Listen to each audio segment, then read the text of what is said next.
Hello, it's Willie from the Ozarks and ready for our December 11th lesson in A Course in Miracles Workbook for Students.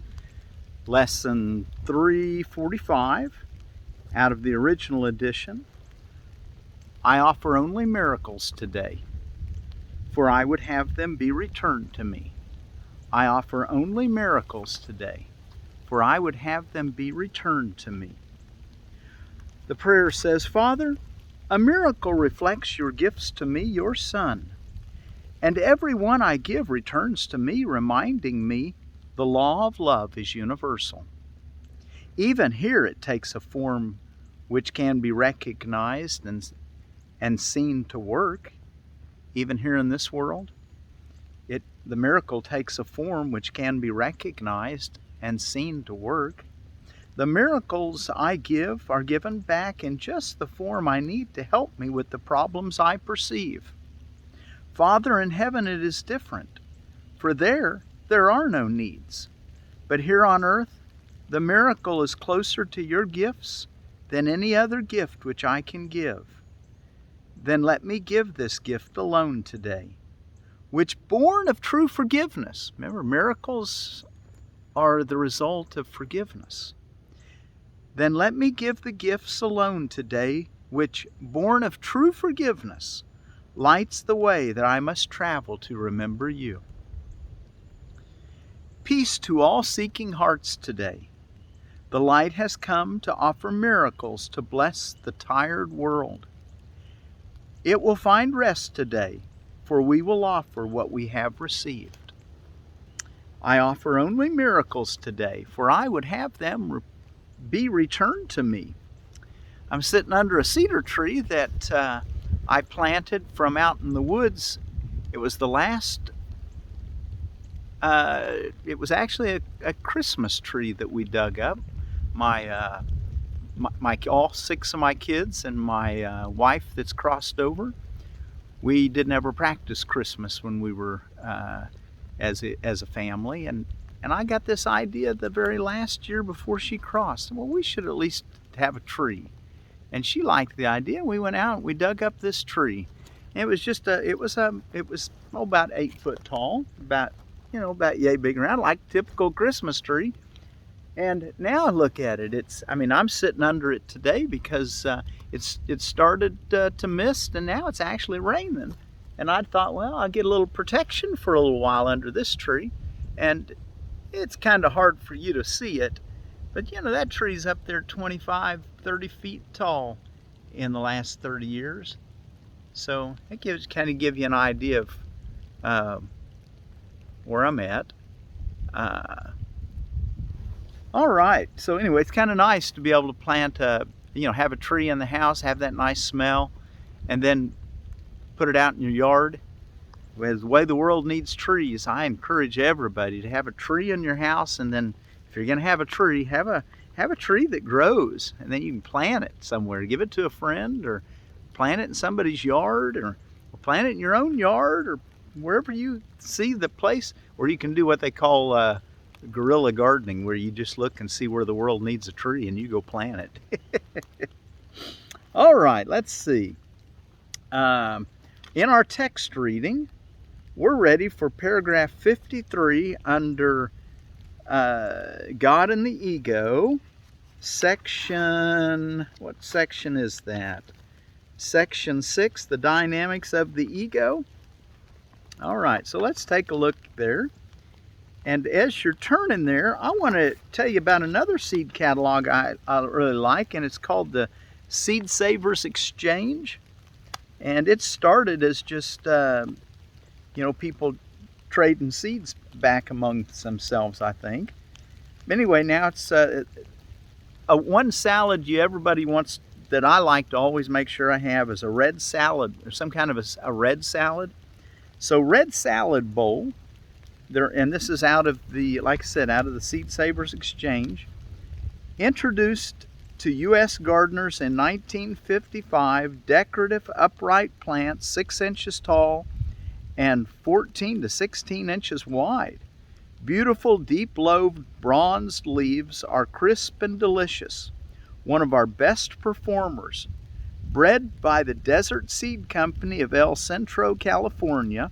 Very slow to bolt. Very slow to bolt, which is nice here in the Ozarks, because about the time, we can plant our lettuce pretty early. If you just plant outside, you gotta wait till you can actually get it to germinate outside.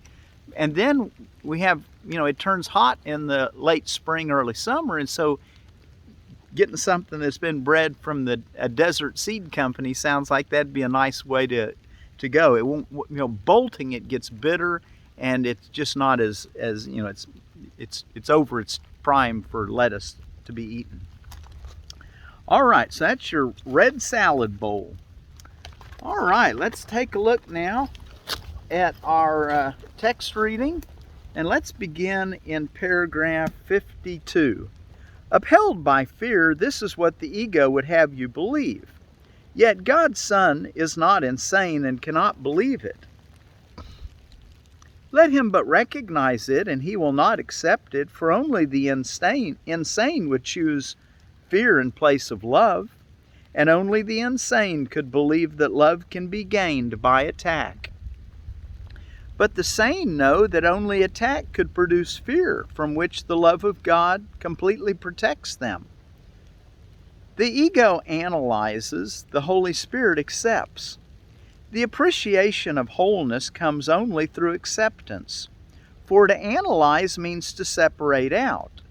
The attempt to understand totality by breaking it up is clearly the characteristically contradictory approach of the ego to everything. Never forget that the ego believes that power, understanding, and truth lie in separation, and to establish this belief, it must attack. Unaware that the belief cannot be established and obsessed with the conviction that separation is salvation, the ego attacks everything it perceives by breaking it up into small and disconnected parts without meaningful relationships, and thus without meaning. The ego will always substitute chaos for meaning, for if separation is salvation, harmony is threat. The ego's interpretation of the laws of perception are and would have to be the exact opposite of the Holy Spirit's. The ego focuses on error and overlooks truth. It makes real every mistake it perceives, and with characteristically circular reasoning concludes that because of the mistake, consistent truth must be meaningless. The next step then is obvious. If consistent truth is meaningless, inconsistency must be true if truth has meaning.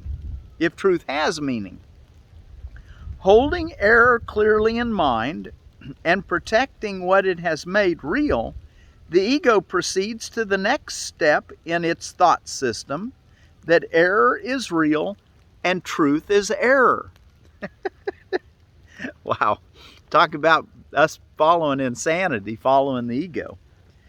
55. The ego makes no attempt to understand this, and it is clearly not understandable.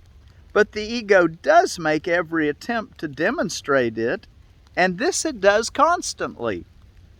Analyzing to attack meaning, the ego does succeed in overlooking meaning, and is left with a series of fragmented perceptions which it unifies on behalf of itself. This then becomes the universe it perceives, and it is this universe which in turn becomes its demonstration of its own reality. 56. Do not underestimate the appeal of the ego's demonstrations to those who would listen. Selective perception chooses its witnesses carefully, and its witnesses are consistent. The case for insanity is strong to the insane. In other words, they'll be able to prove that their insanity is actually sanity. That's what he's trying to say here. The case for insanity is strong to the insane, For reasoning ends at its beginning, and no thought system transcends its source. Yet reasoning without meaning cannot demonstrate anything, and those who are convinced by it must be deluded. Can the ego teach truly when it overlooks truth? Can it perceive what it has denied? Its witnesses do attest to its denial, but hardly to what it has denied. The ego looks straight at the Father and does not see him, for it has denied his Son. The ego looks straight at the Father, which is your brothers and sisters, and doesn't see God. And why? The ego looks straight at the Father and does not see him, for it has denied his Son. And it's denied that we're one, that God's Son is me and you, everyone. 57. Would you remember the Father? Accept his Son and you will remember him. Wow, just accept your brothers and sisters as your brothers and sisters. Accept them as your brothers and sisters, and that you'll remember the Father. This is the way of remembering. This is our way. Accept his Son and you will remember God. Nothing can demonstrate that his Son is unworthy, for nothing can prove that a lie is true. What you see of his Son through the eyes of the ego is a demonstration that his Son does not exist. Yet where the Son is, the Father must be. Accept what God does not deny, and he will demonstrate its truth. The witnesses for God stand in his light, and behold what he created. Their silence is the sign that they have beheld God's Son, and in the presence of Christ they need demonstrate nothing, for Christ speaks to them of himself and of his Father. They are silent because Christ speaks to them, and it is his word that they speak. 58. Every brother you meet becomes a witness for Christ or for the ego, depending on what you perceive in him. Let's read that one again. Every brother you meet becomes a witness for Christ or for the ego, depending on what you perceive in him. You want to perceive the miracle, use forgiveness. That's what our lesson's about today. Everyone convinces you of what you want to perceive and of the reality of the kingdom you have chosen for your vigilance. Everything you perceive is a witness to the thought system you want to be true. Every brother has the power to release you if you will.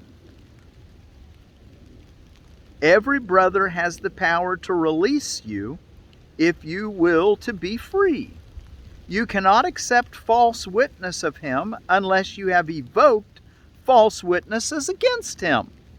We're going to read more about this in our lesson. That's exactly what the lesson is about. And how does it say it? Let's just read it again right now. I am not. Here it is. Excuse me. I offer only miracles today, for I would have them be returned to me. Okay, so let's look at that. Every brother has the power to release you if you will to be free. You cannot accept false witness of him unless you have evoked false witness against him. If you haven't looked at him through the eyes of forgiveness and received the miracle, well, then you'll think that he's evoking a false witness against you too. Because what you send out's what you're going to receive, we're learning. You cannot accept false witness of him unless you have evoked false witness against him. If he speaks not of Christ to you, you spoke not of Christ to him. You hear but your own voice. And if Christ speaks through you, you will hear him. Wow, I just love that. That's going to make a lot more clarity when we read our lesson here in just a minute again. And when we get ready to read, I offer only miracles today, for I would have them be returned to me. That'll become much more clear because of what we just read there in our text. Let's look at what is a miracle.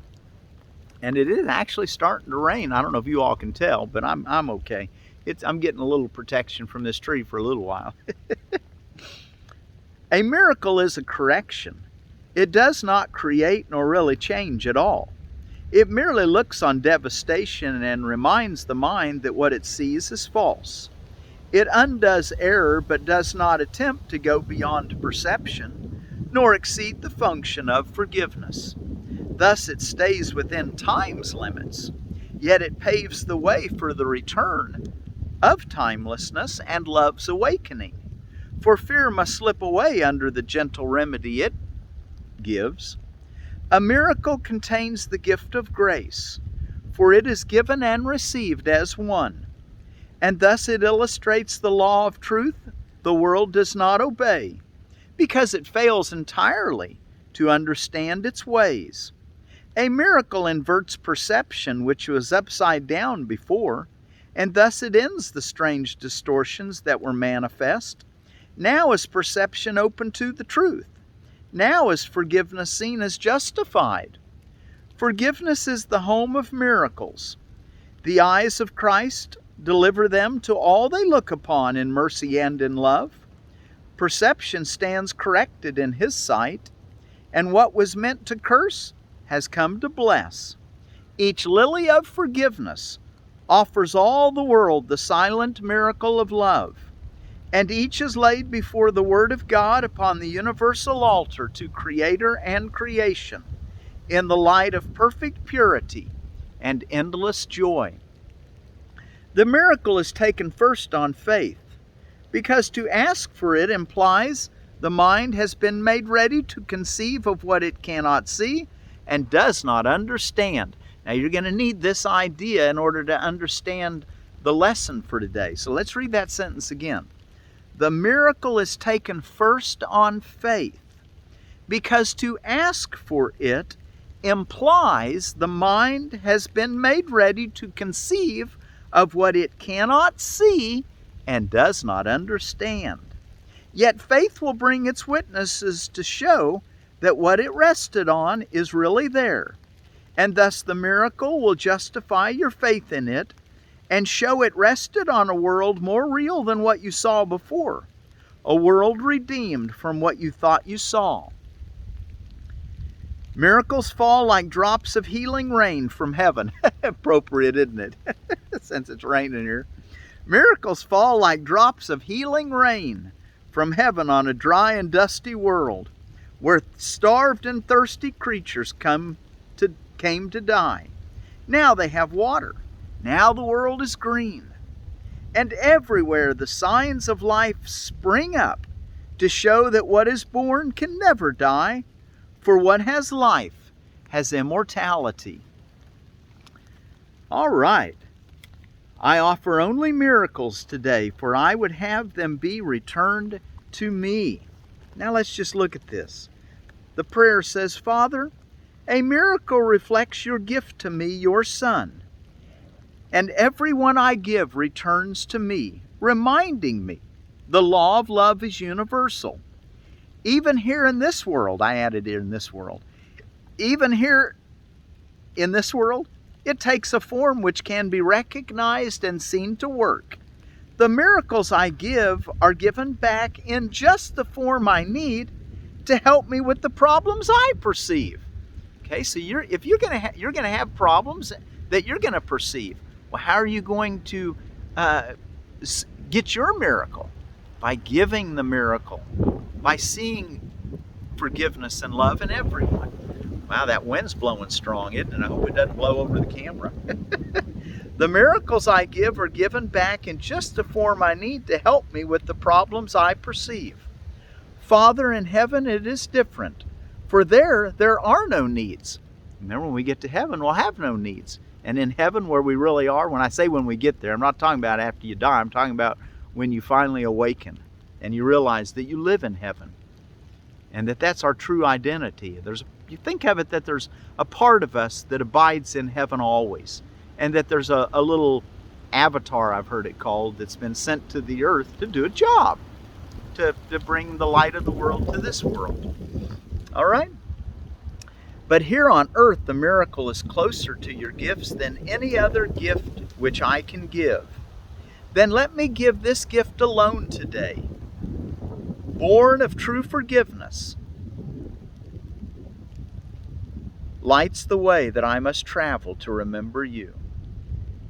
Then let me give this gift alone today, which, born of true forgiveness, lights the way that I must travel to remember you. And what's our way to travel to remember God? To see God in our brothers and sisters. And regardless of what's going on, where you think that everything's needy and full of turmoil or much turmoil, look beyond it and see that there's a miracle here, and that we receive that miracle. And what's it say it's born of? True forgiveness. As we practice forgiveness, we're going to see a world of love. And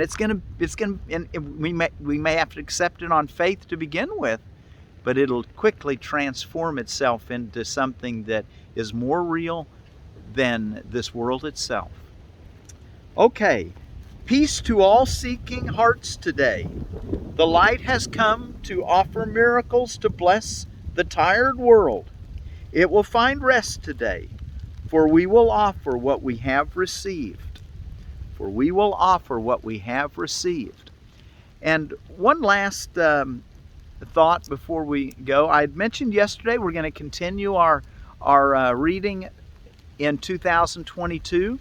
We're going to start back at the very beginning with the workbook, and we're going to go through the workbook so that if you have a friend or if you know somebody that wants to go through the workbook, tell them that it'll all be on YouTube for last year, and they can access that. But if they'd like, they can join with you, and you'll have something to talk with them about and share. Now we're not going to pick up in our text reading where we were. We're not going to start in chapter 1 in the text. The second time through, which I'm thinking are going to be for more of the students that have been exposed now to the ideas. Now they want to really do what the workbook said. The first time through, most people kind of read it with a little bit of like, I wonder if this is really true. Is miracle, can miracle be a thing of this world? And they're starting to understand the second time through, which you can really give your whole heart to it, is what I'm hoping, and actually become enlightened. I mean, that's the goal here, is to recognize that you're the Christ incarnate, walking the planet, doing the things that our Master Jesus did. Healing people, loving people, seeing no one as separate from you. All right? So, until tomorrow, I offer only miracles today, for I would have them be returned to me. I offer only miracles today, for I would have them be returned to me. Thank you all so much.